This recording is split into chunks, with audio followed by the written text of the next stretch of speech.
So hey guys, welcome back to our channel Arta story. তো guys, তোমরা সবাই কেমন আছো? আশা করি তোমরা সবাই খুব ভালো আছো আর আমরা খুব ভালো আছি। তো সেদিন দুপুরবেলা হঠাৎ করে প্ল্যান করে বেরিয়ে গেছিলাম আমরা একটু ঘুরতে, কিন্তু কোথায় গেছি সেটা দেখতে হলে কিন্তু পুরো ভিডিওটা দেখতে হবে। আমি কিন্তু এই ব্লগটা দুটো পার্টে দেবো, তো তোমরা কিন্তু অবশ্যই পুরো দুটো পার্টই কিন্তু ভালো করে দেখো পুরোটা। তো এই যে বড়নগর ইয়েতে গেছিলাম, তো স্যারের প্ল্যান তো মানে কি বলবো, আমাকে প্ল্যানটা বলেছিল যে কোথায় কোথায় যাব। তো আমি বলে দিই, আমরা গেছিলাম স্প্ল্যানেটে। ফার্স্টে স্প্ল্যানেট থেকে আমি ভেবেছিলাম কি সে স্প্ল্যানেট থেকে একটু বেরিয়ে শপিং টপিং করবো, স্প্ল্যানেট যেহেতু যাবে বলেছে। কিন্তু আমার খেয়াল নেই যে আমরা গঙ্গার নিচ থেকে যে মেট্রোটা যায় সেটাতেও একবার উঠবো বলে ঠিক করেছিলাম। কিন্তু তারপরে যাই হোক, আমরা তাড়াতাড়ি করে মেট্রো দাঁড়িয়ে রয়েছে দেখলাম, তাড়াতাড়ি করে উঠে গেলাম। প্রচণ্ড ভিড় ছিল স্প্ল্যানেট থেকে এই যে গঙ্গার নিচ থেকে কিছুই না, জাস্ট নর্মাল বাইরে শুধু একটু মাছটা চাকা আর এই ব্লু লাইট, এইটুকু গঙ্গা। কিন্তু গঙ্গাটা পার হতে কিন্তু কলকাতা মেট্রোতে যাত্রা করার জন্য আপনাকে ধন্যবাদ। अगला स्टेशन हावड़ा मैदान। ये गाड़ी आगे नहीं जाएगी, दरवाजे बाईं ओर खुलेंगे। कृपया गाड़ी और प्लेटफॉर्म के बीच की दूरी का ध्यान रखें। कोलकाता मेट्रो में यात्रा करने के लिए धन्यवाद। नेक्स्ट स्टेशन इज हावड़ा मैदान। মেট্রোর কথা যদি বলি, সবই ঠিকঠাক, ঝকঝকে চকচকে পরিষ্কার। আর স্প্ল্যানেটে কিন্তু হাওড়া ময়দানে আমরা স্টেশনটায় নামিনি, হাওড়া ময়দান অবধি এসেছি, আবার ওখানেই বসেছিলাম। হাওড়া ময়দান থেকে কিন্তু আবার আমরা স্প্ল্যানেট চলে গেছি। এবার স্প্ল্যানেট থেকে যেহেতু বলেছিলাম যে আমি ভেবেছি যে আমি শপিং করতে যাবো, তো ওর জন্য স্প্ল্যানেট থেকে বেরোনোর চেষ্টা করছিলাম, বাট আমরা ওই কার্ড দিয়ে বেরোতে পারি না, আমরা যেহেতু টিকিট কাটিনি। তো এই যে এক্সিলেটারটা দেখিয়ে দিলাম, এটা কতটা যে নিচে গঙ্গার এইটা মানে গঙ্গার মেট্রোতে উঠতে গেলে সেটা এক্সিলেটারে উঠলেই বোঝা যাচ্ছিল। তো তারপরে এই যে ওখান থেকে আমরা ময়দান চলে এলাম মেট্রো ধরে, আবার ময়দানে এসে একটু ভিডিও টিডিও করি নিজেদের ফোনে। তারপরে এখান থেকে এই যে এই সামনে দিয়ে হেঁটে যাচ্ছিলাম, এই জিনিসটা খুব সুন্দর লাগলো। তো তারপরে এই যে এখানটায় এসে দাঁড়িয়েছিলাম, এখানটা একটু কুরকুরে কিনছিলাম। তো এখানে মাসিরা ধরেছিল একটু বাজে মুখের ভাষা দিল বিনা কারণে। সত্যি কথা বলতে আমরা খুচরো নিয়ে যাইনি, সেটা ওরা বিশ্বাস করছিল না। আমরা বেশিরভাগটা কলকাতায় যেহেতু পেটিএম আর গুগল পে এগুলো হয়, তো আমরা কিন্তু সেইগুলোই ইউজ করছিলাম, কিন্তু তারা মানতে চাইছিল না। বিনা কারণে মুখের ভাষা একটু কয়েকটা খারাপ বললো, তার জন্য মনটা খারাপ হয়ে গেছিলো, কারণ আমি এইগুলো পছন্দ করি না। আর এই যে মাঠের মধ্যে প্রচণ্ড নোংরা ছিল, যদিও আমি ময়দান এখানে ফার্স্ট টাইম এলাম, ময়দানের আশেপাশ দিয়ে ঘুরে গেছি। আর সেকেন্ড ব্রিজ, ভিক্টোরিয়া এদিকে, তারপরে এই বিল্ডিংটা নাকি অনেক কলকাতার সব থেকে বড়ো বিল্ডিং। তারপরে আমরা একটু আম্মাখা খেয়ে নিলাম, এই দাদুকে দেখতে পেলাম। তো আম্মাখা আম্মাখা কি আমাদের মতো মাখা প্রেমিকদের কাসুন্দি ছাড়া ভালো লাগে?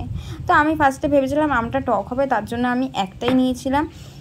তো এই যে শুধু নুন দিয়ে দিল, কিন্তু আমাদের কি আর কাসুন্দি ছাড়া ভালো লাগে? ওর জন্য পরে আমরা আবার একটা আম্মাখা নিয়েছিলাম কাসুন্দি দিয়ে, একটা কাকুর কাছ থেকে।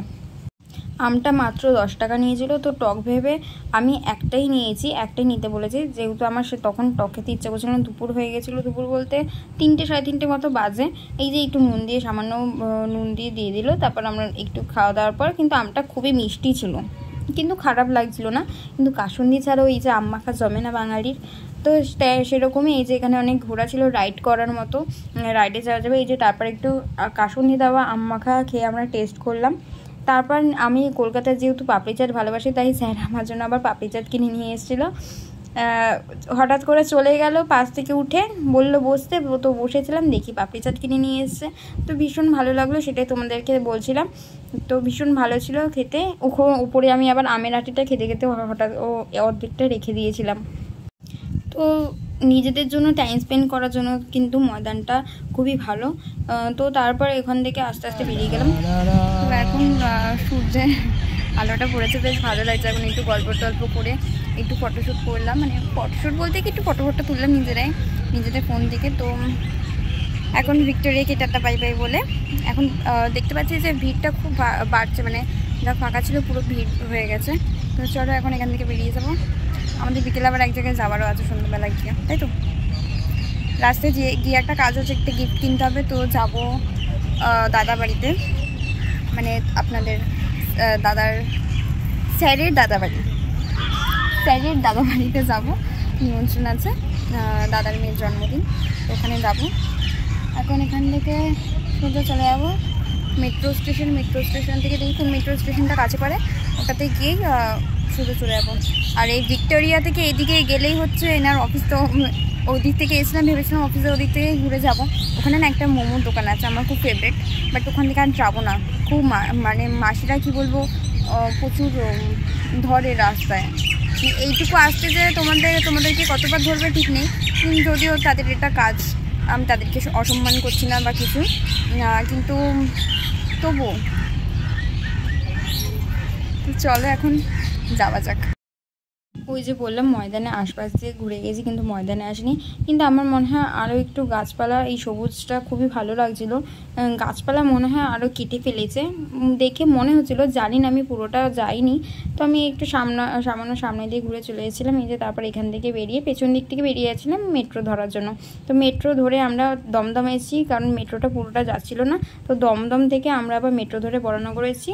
তো তারপর বরানগর থেকে কোথায় গেছি সেটা দেখার জন্য কিন্তু অবশ্যই নেক্সট ভিডিওটা ফলো করতে হবে। তো দেখা হচ্ছে নেক্সট ভিডিওতে, পার্ট 2 মিস করো না। তো টাটা, বাই বাই।